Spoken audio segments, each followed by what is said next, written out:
Hi, I'm Chuck. I'm a teacher and I just got a new job. This is Drive Time Diaries. What's up today? Traffic. Traffic and gas is what's on my mind, mostly. I had something else. I can't remember what else it was. I guess just like, how do y'all do this with this commute all the time and having to get to work crazy early so you don't hit the traffic, so then you lose even more time at home?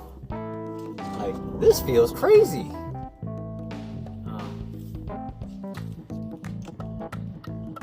Like, I'm all for being the adult and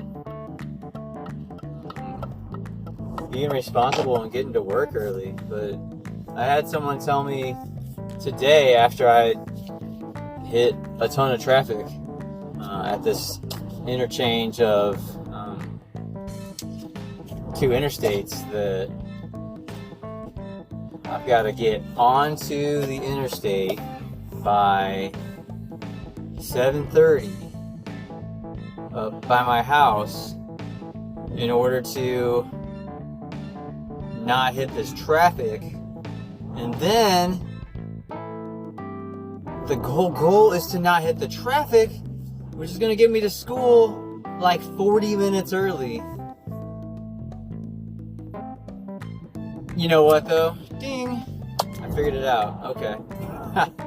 The other thing that was on my mind was staying late. And so I am notorious for staying late. You can tell anyone, or you can ask anyone I've ever worked with. You can obviously ask my family. It's probably even already on the internet somewhere. I stay late at school. It's not even totally on purpose. I got better last year because I was just trying to piece out of the building for reasons. But I am just notorious for leaving late. I left late today, 2 hours and 20 minutes after contracted time, which is unhealthy. And I know my elementary school sisters and brothers are like, yeah, that's when you get stuff done, which I guess I get. But anyway, so I guess I figured this out. I am just not going to, my new school does not end the day until 3:30. So like at the soonest, that's going to get me home or to doctor's appointments or whatever at like 4. And that's at least an hour later than the soonest I could get home the last 6 years, which is a big difference. Now, granted, we are starting, as far as contract time, we're a whole hour later than I was starting, so I got that back. And I guess in theory, if I'm getting to work, this is so absurd. I know that many of you might just be listening to this and just laughing at me in your car or wherever you're listening to this, but yeah, so if I get on the highway by 7:30, that's going to get me to the parking lot by like 7:50, and classes don't start until 8:30, so that's going to give me at least half an hour to get stuff done, which then in theory, if I could put on my big boy pants, would get me out the door 30 minutes earlier in the afternoon. Look at that math working out. Yeah, so this is the person I have to become now. All the change. I am now a person with a commute, and I'm a person who is going to have to account for traffic. I hate this idea. And I'm a person who is going to have to pay more for gas. I just paid way more than I wanted to for gas just now, and I'm going to be doing that more often. and I'm a person who has to get to school super early, and I'm gonna have to be a person who leaves earlier than I'm used to, and that is for my family. That it has to be. I have to do that.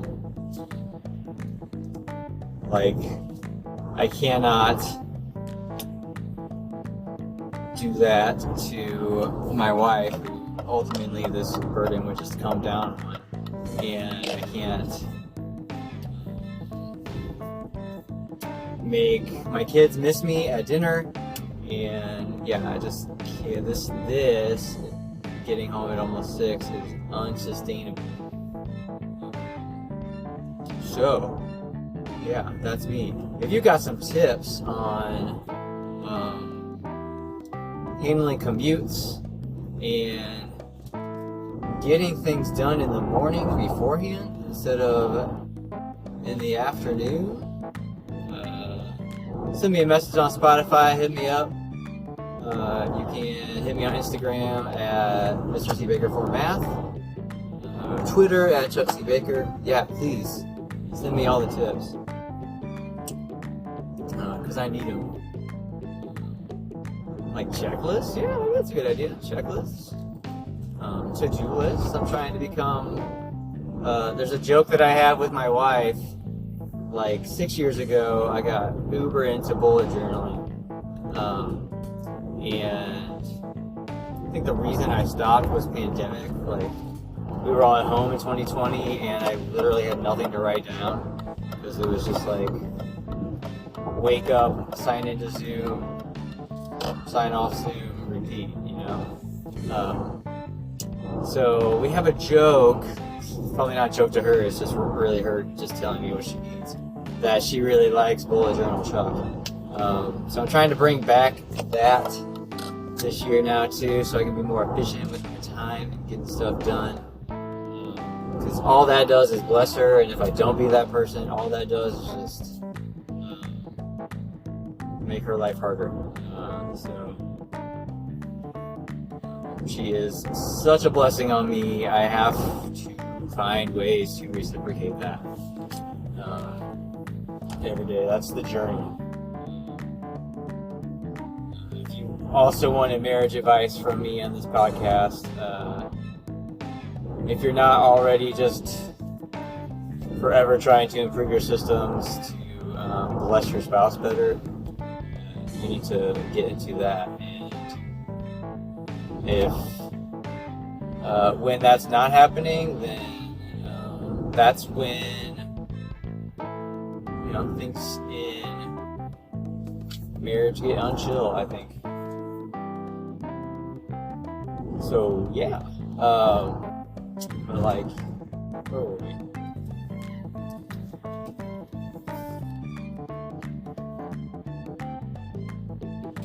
Tips for getting out the door, tips for being more productive. What I'm currently wanting to do with my commute, besides this debriefing, is prayer and listening / reading to my Bible app if I need to, and sermon time or worship time, just set my heart right, preparing to be in front of people and with coworkers, and just trying to be present. This is actually the first episode that I am recording after school instead of beforehand.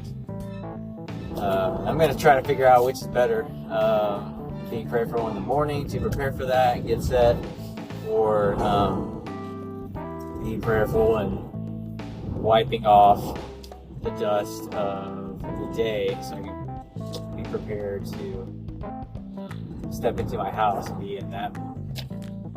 Shout out also to the billboard that I passed this morning that said free weed.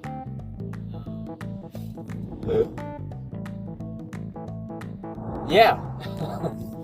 Free weed billboard. Welcome to Missouri now.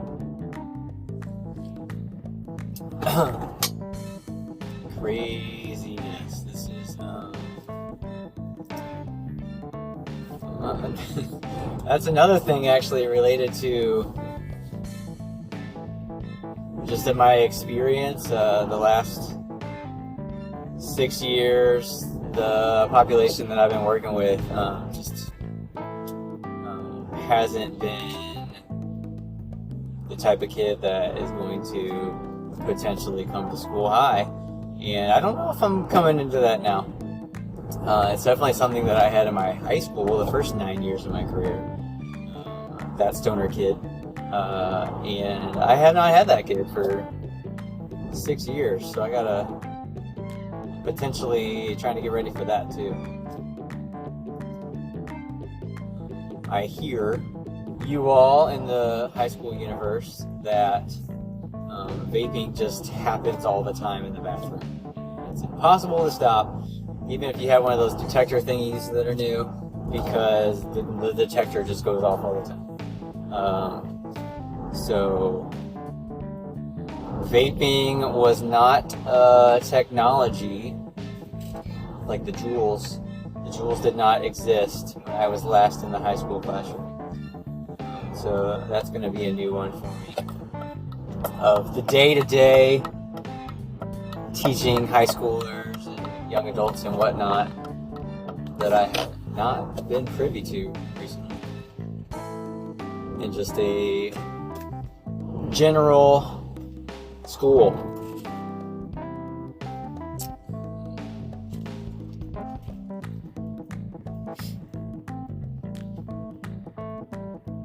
What else happened today? It was opening day in my district. We all wore snazzy t-shirts that have the new slogan, which is, read it upside down, honoring our past and shaping our future. Shout out to the past. I respect you. I appreciate you. And I hope that you are ready for the future too. I also don't know what I'm walking into with that. My school district has had a bunch of turnover recently. And I even had somebody that used to teach in the district a few years ago. When I applied, they were kind of surprised that I had applied to the position, and they were like, "Oh, there's a lot of turnover happening there, a lot of change." I'm cool with that as long as it's gonna be better for the situation. Like, I think different kinds of change is hard for people in different scenarios. I don't know that there's any one person that is comfortable with every kind of change ever. It's probably like a spectrum and a situational type thing. Like, I'm cool with technology change all the time. And I'm also really comfortable with like instructional strategy change, that kind of thing. And then there's other changes that I hate and despise, like changing jobs. I was in a situation at my last school that I am pretty sure that lots of people would have left like years ago, just because they could. And in my tendency to want to try to improve my situation where I am and not cut ship, slash also my tendency to not want to leave places, I stayed there, I think, much longer than people would have. Because I do not like this situation where I have to adapt to a whole new organization. So that's a change I don't like, and you might have your own change that you don't like. Yeah, so the future, that represents me at this new school. And we are always getting new kids, so that's the nature of the industry, the job. You stay put, typically, and there's always new kids, so there's always that change, that future. And this has some similarity with churches. I read a book called Who Stole My Church? I found this in my church library over the summer, and I read it, and it was really about being adaptive as leadership, to always be looking at what worked in the past, and being ready to pivot and adapt and be flexible to the people that you're looking to next. In the church context, it's always looking at your systems and looking at your mission and your vision to make sure that your church is getting new people in the door and getting people that are there more invested, and the people that are invested to get more people, all in the name of introducing them to Jesus and getting to know Jesus better, and having the life that models and reflects what Jesus did. So that's the church goal. And the people in the book, it was told like it was essentially a church leadership book. It could have been nonfiction, but the author says that he wrote it kind of as a novel, because that's the way that it worked in his creative process. So that was kind of interesting. And the people in the book are being resistant to change in their church because they liked the old songs and they liked the old way of doing things. And anytime that you're new to an organization, I think there's people that you're always going to find that are saying those things also. I think specifically in my school, a lot of those people have left the last couple of years. And so my hope actually is that the people that are still here are kind of embodying this catchphrase, slogan that we have, honoring the past, shaping the future, and they are ready to see what comes. But